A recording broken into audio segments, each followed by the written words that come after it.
Chapter 3, India's Defence System. In the last chapter, we studied the features of India's foreign policy. In this chapter, we shall study India's defence system. When there are conflicts between nations, the territorial integrity and sovereignty of these nations is threatened. Sometimes the conflicts between nations are not resolved peacefully. They may even lead to a war. Therefore, it becomes very important to protect the unity and sovereignty, even the very existence of one's country. For this purpose, every nation has to maintain well-equipped armed forces. The paramilitary forces also have to be kept ready to complement the armed forces. It is imperative that the machinery that takes care of the country's defense must be modern and up-to-date. These measures constitute the national defense. The protection of a country is the responsibility of its government, and it is the responsibility of the citizens to participate in it. If the defense system of a country is strong, it provides a conducive atmosphere for the development of the country. The nature of India's defense system. The Indian defense system includes the armed forces and other organizations related to defense. The Indian military consists of the Army, Navy and Air Force. The headquarters of each of these three forces are in New Delhi. The President of India is the head of the Indian Armed Forces. He or she is the Commander-in-Chief of all the three forces, namely the Army, the Navy and the Air Force. The Prime Minister decides the defense policy in consultation with the Cabinet. Since defense as a subject falls in the Union list, the Union government has the authority to take decisions regarding security issues. The Ministry of Defense of the Union government carries out all functions relating to the security of the nation. The head of this ministry is known as the Defense Minister. The Political Affairs Committee, Committee on National Security and the National Security Council are three bodies that help the government in taking decisions about defense. Army. The main function of the Army is to protect the land borders of India. The Army consists of the infantry, artillery, armored corps, etc. The Chief of Army Staff is known as the General. Navy. India has a coastline of about 7,517 kilometers. The responsibility of protecting these oceanic borders lies with Indian Navy. The Chief of Naval Staff is known as the Admiral. Air Force. The Air Force has the responsibility of protecting India's airspace. The Chief of Air Staff is known as the Air Chief Marshal. The chiefs of the three forces are appointed by the President. Training institutes. In order to strengthen and reinforce India's defense system, officers and soldiers are given training. This training helps to increase their level of confidence and efficiency. This training helps them to adopt defense-related skills. Training helps to nurture an attitude of commitment, patriotism, and team spirit. Now, many opportunities are available for women too in the Indian Defence Services. There are several training institutes which train officers and soldiers. Some of the important training institutes are the National Defence Academy at Pune, Indian Military Academy at Dehradun, and the National Defence College at Delhi. Paramilitary forces. The forces which help in maintaining internal security, protecting the coastline and assisting the army are known as paramilitary forces.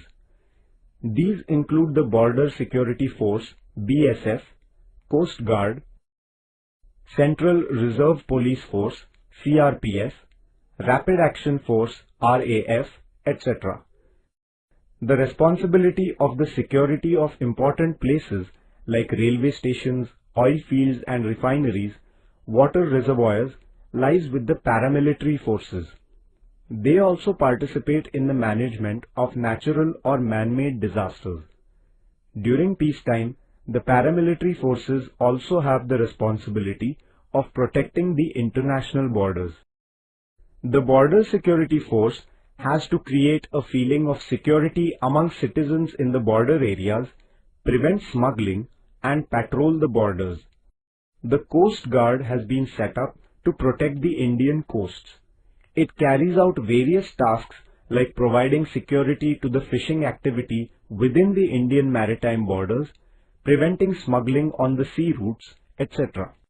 The Central Reserve Police Force helps the administration in different states in maintaining law and order.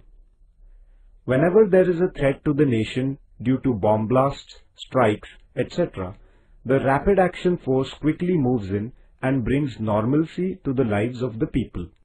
The National Cadet Corps has been instituted to imbibe discipline and motivation for military training among the students in the country.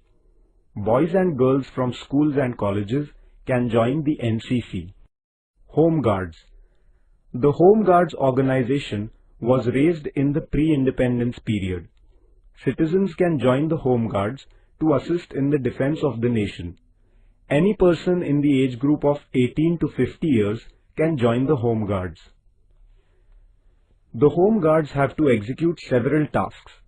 They join hands with the police in maintaining public security, providing essential services like supply of milk and water during riots or strikes, regulating traffic, helping people during natural calamities like earthquakes, floods, etc.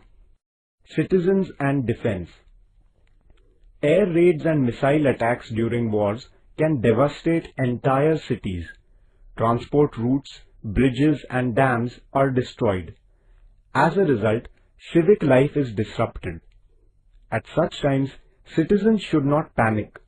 In fact, they should not let such situations affect their morale, because their morale and cooperation have a direct bearing on the might of the armed forces. Citizens can play a great role in national defense by supporting the forces. National security is our prime duty. Citizens can shoulder a great responsibility during emergencies if they have some training in civil defense and first aid.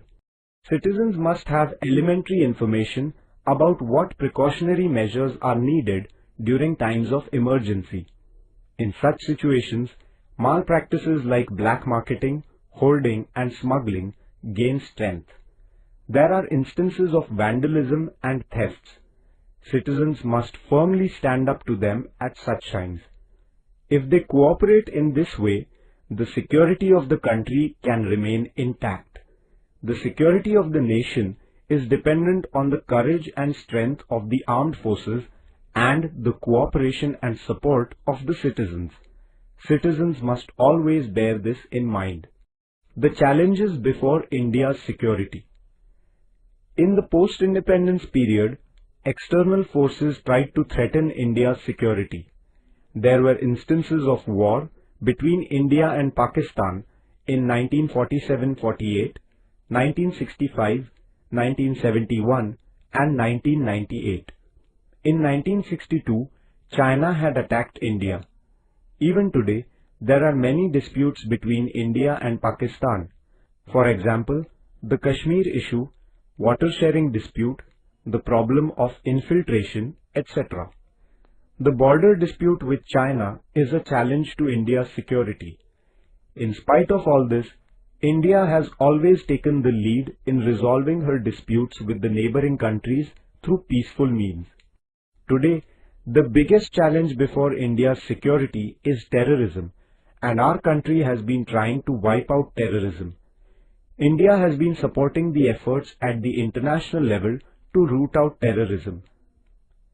There is linguistic, religious and regional diversity in India, but we have preserved our unity within this diversity. We must protect and nurture this unity. As a citizen, it is our duty to ensure that while protecting our religious and regional identity, there will be no threat to the unity and integrity of the country.